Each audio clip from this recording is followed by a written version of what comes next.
இரட்டுற மொழிதல். எடுத்துக்காட்டு: படித்தேன் இனித்தது. படித்தேன் இனித்தது.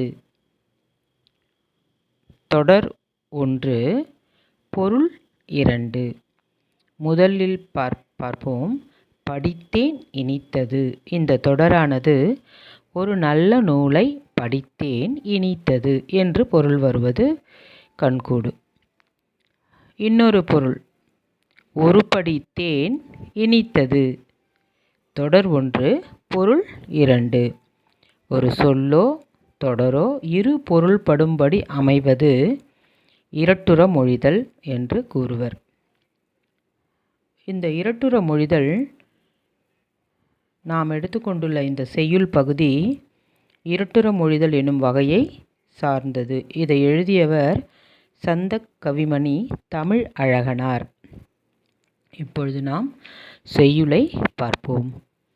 முத்தமிழ் துய்ப்பதால் முச்சங்கம் கண்டதால் மெத்த வணிகளமும் மேவலால் நித்தம் அணைகிடந்தே சங்கத்தவர் காக்க ஆழிக்கு இணை கிடந்ததே தமிழ் ஈண்டு.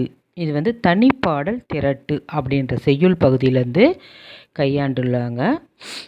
இப்போ இதில் 4 தொடர்கள் இருக்குது. அதை ஒவ்வொரு தொடராக ஒவ்வொரு தொடருக்கான விளக்கத்தை நம்ம பார்க்கலாம்.